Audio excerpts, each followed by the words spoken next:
talk a little bit about the concept of boondocking. I got to be completely candid. I had never heard the term boondocking until Libby introduced it to me about 3 or 4 years ago. And it became one of the things that we both got excited about the possibility of. Now, boondocking, camping without hookups. So when you're hauling a rig around like we are, it has power, it has water hookups, and it has a sewer system built right into it, so you've got a shower, toilet, sink, all those kinds of things. So to boondock when you are running a rig means getting into those areas that are undeveloped, primitive campgrounds, remote campsites, or even in the case of where we are today when I'm filming this, it's a campground that does not have water, sewer, or electricity. So this is a bit of an older campground. You know, you have to haul your water in or make sure that you filled your tanks up ahead of time.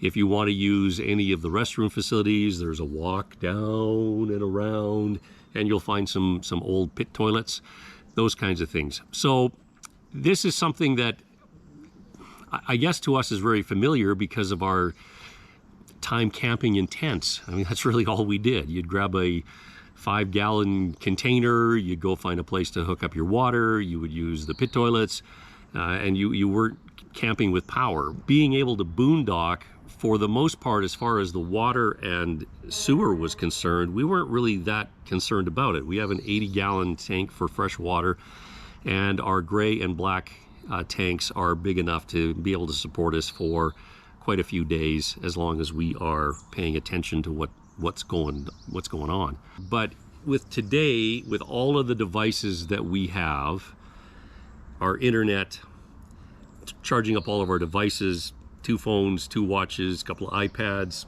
batteries for the camera, batteries for the vacuum cleaner. I mean, there's a lot of things that we have that require power.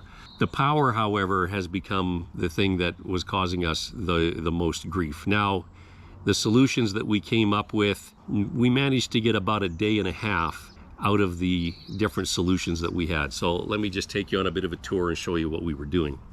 Our first solution was an older inverter. It has a couple of USB ports, has 2 110 AC ports. If it's plugged into a cigarette lighter, capable of 100 watts, and if it's hooked on directly to the battery, capable of up to 1,000 watts. A couple of alligator clips directly on the battery, and then we can plug in, for example, a power bar into one of these slots, and then we can charge up all of our devices. And we can even run, for example, the Wi-Fi, the Traeger, any of those kinds of things we can run off of this without too much problem. And so then we are dependent upon keeping them charged up in order to keep going.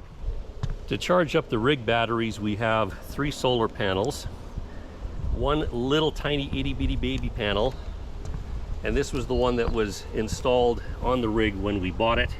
And we decided we were going to need something that was a little bit more robust than this one little one, so we had installed 2 larger panels, and on a decently sunny day, these things do a pretty good job.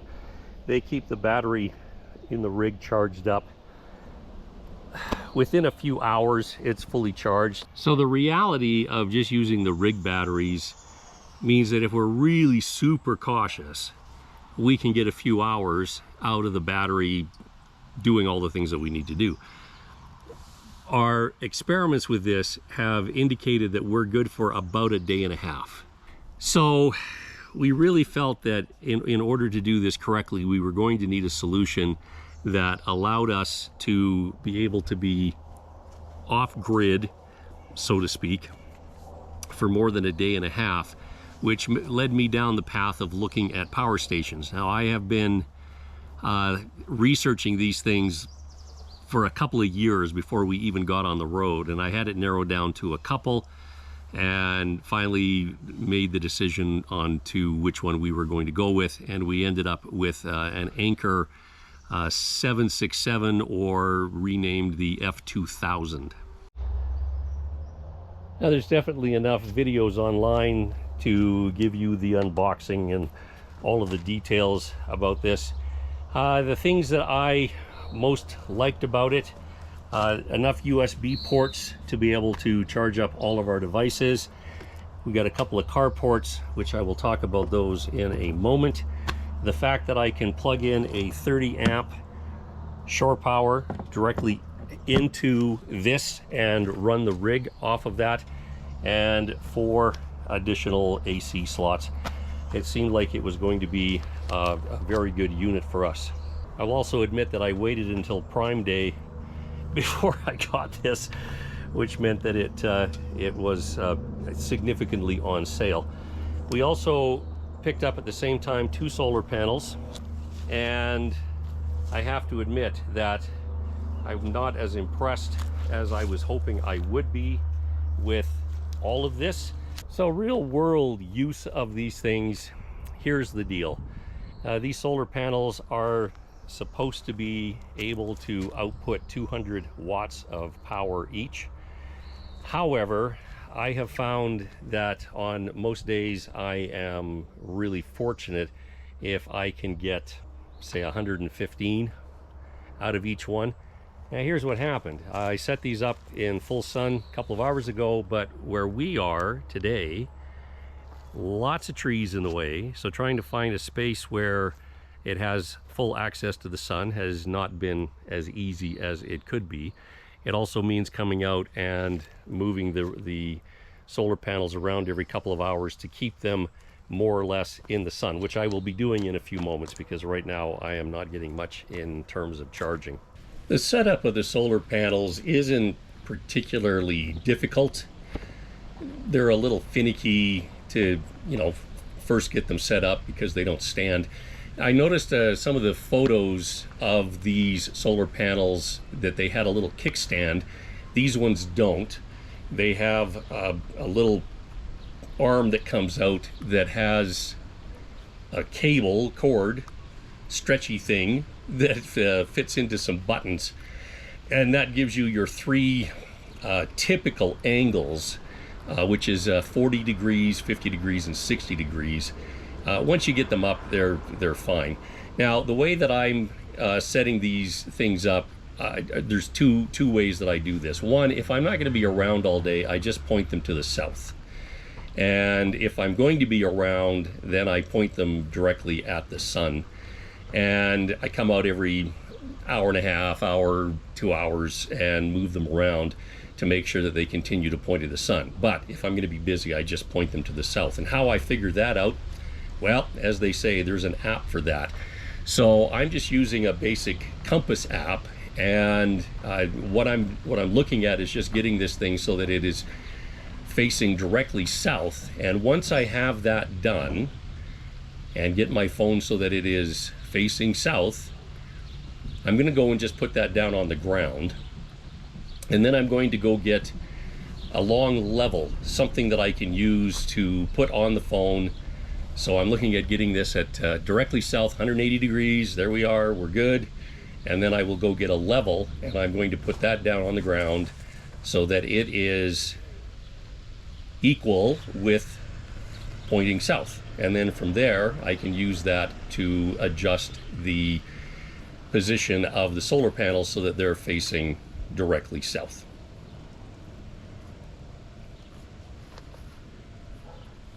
Again, like I said, a little bit finicky to get these things going, but once you get the arms out, they're fine.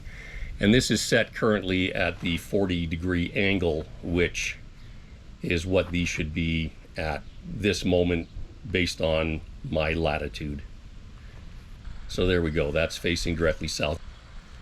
The other method that I use, which is far more common, is just moving the solar panels so that the shadow that is coming off the back of the solar panel is at a right angle to the solar panel, which means that it is pointing directly at the sun. One of the other negatives about this, and I did write to the company about this, saying that I found this a little bit alarming.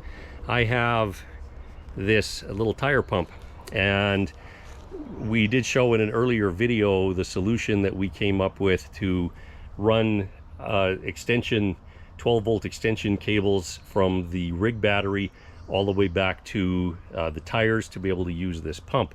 And I thought, well, this is going to solve all of that problem, because I can just plug this directly into the panel, and I should be able to get something out of this. Hold it, turn that on.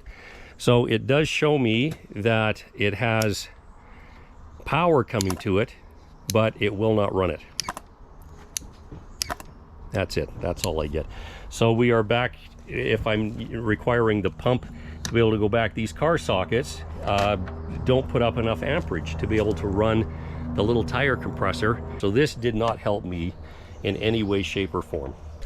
We actually have two air compressors. We have another one that's more powerful than the little one that I showed, and the big one is used for our truck tires, and it also does not work on the power station. Again, not enough amperage. The ability, however, to take this unit to where we need to go, our third air compressor, is the one that we use for our paddleboard, and the ability to be able to take this out and set it up next to the paddleboard instead of having to bring the paddleboard close by, and it works flawlessly. This paddleboard requires 15 pounds, and it does a really good job.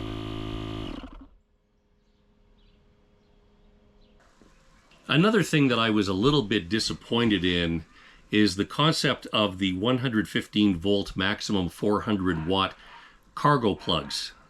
These run off an inverter in the vehicle. I have 3 of them in our truck. There's 2 in the cab and there's 1 here in the box.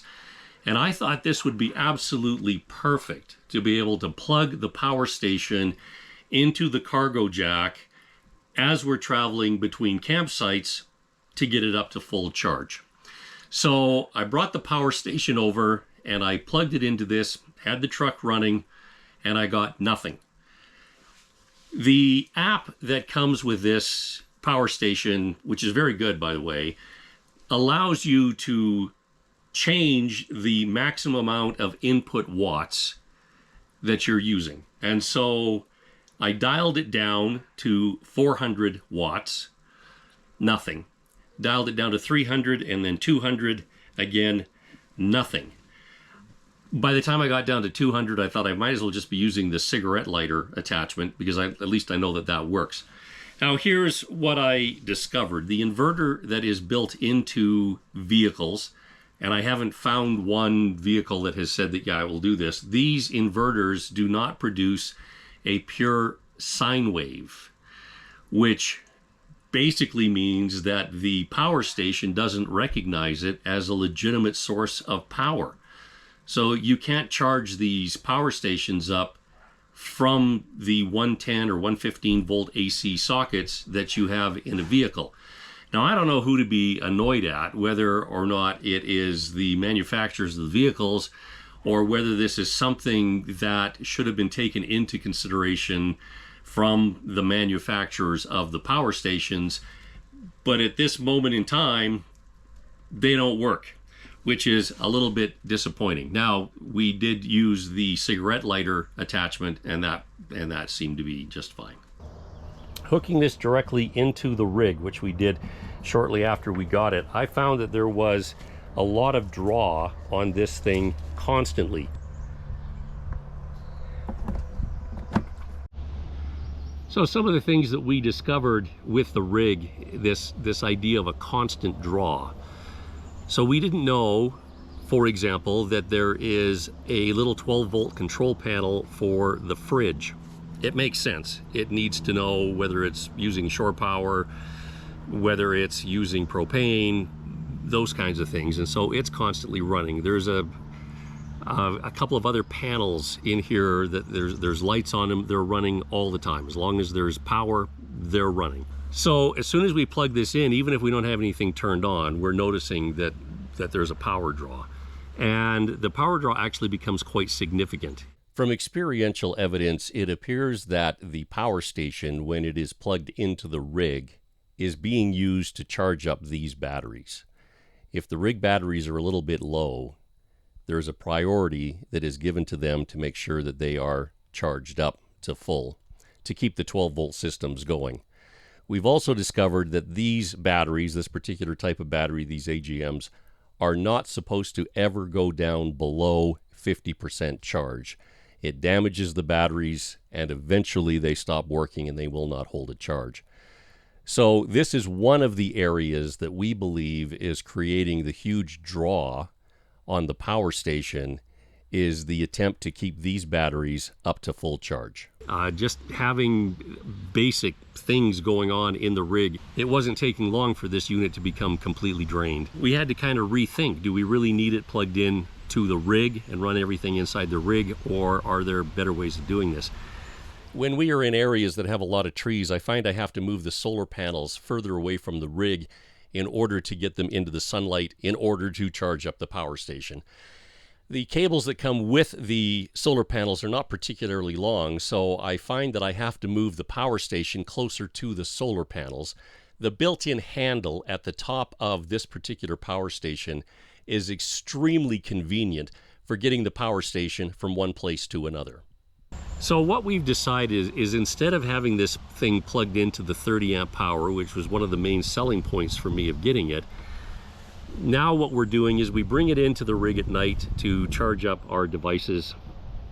We run the Wi-Fi 2 to maybe 3 hours a day maximum in the morning, just to check things, mid-afternoon for any messages that have come in, and then maybe once at night. And if I have a surplus of charge, then maybe we can stream a movie or something on one of our devices using the Wi-Fi. The Wi-Fi doesn't take up a lot of power, which I'm very pleased with. Same thing with the Traeger. It does not use a lot of power, which is great. I was able to do my 6-hour smoked ribs. We were running that entirely off of the power station, and it went down 1%, 2% charge over 6 hours of using it just to cook some ribs, which was pretty impressive, I have to admit. So the rethinking about this, we realized that the power station is going to do everything that we need it to do, not in the way that I thought it was going to do, not in the way of hooking it up directly to the rig and running everything from the rig, instead being very intentional about what we need and when we need it. So if we need to charge something, go plug it into the unit and get it charged. If I'm going to be cooking a meal, to literally go and plug it in to the Traeger so I can have the smoker running. If we're going to have Wi-Fi, intentionally plugging it in and then remembering after an hour to unplug it. Now, what has this actually got us doing is really thinking in terms about how we use power, when we use power, why do we need the power? The fridge in this rig takes up a fair bit of power to run it off electricity, and we're finding that it doesn't take up a whole lot of propane. So to be intentional about it, we're not using power to run the fridge, we're using propane to keep all of our stuff cold. We're using the rig batteries for the internal things like the water pump, and everything else we're running off of this power station. Bottom line, was it worth getting it? Yeah, I think it was.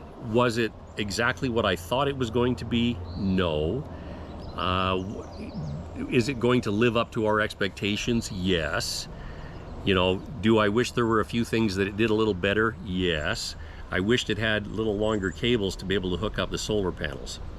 I wish that the 12-volt cigarette style port actually would run my air pump, which it doesn't. Not enough power. You know, are those deal breakers? Not necessarily. So bottom line, we do now have a solution that is going to allow us to get out into some of these campgrounds that we would maybe not necessarily have gone to prior. I mean, we tested a couple of places. That's how we found out that we can last about a day and a half off of our in-rig batteries. We would like to be able to do that a little bit more. The day that I'm filming this, we are now day 8 without power.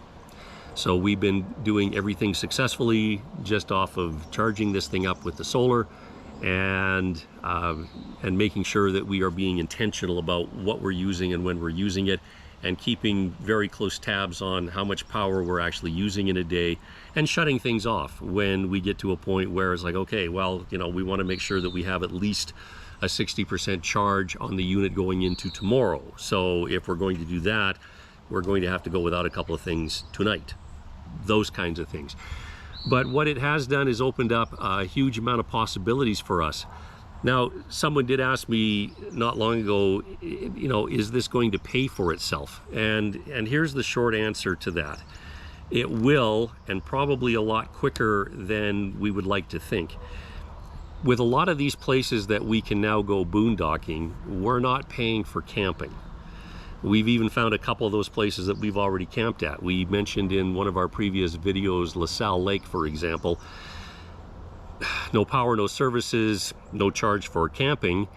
And if we're running everything that we need to off of the power station, every time that we're off grid camping in a place that doesn't have a fee, that is money that's going back into our pocket. So we looked at it and we figured about 65 days of boondocking over the next 4 years is all we need to actually break even on this. More than 65 days of boondocking over the next 4 years, we're in the positive as far as the budget is concerned. So bottom line, yes, I would say worth getting one. I would also say, however, do your research and make sure that you understand fully what it is that you are getting into and why. For us, the why was becoming more and more obvious as we were trying to run things off of a little inverter. And so now we have a great big piece that's able to keep us going.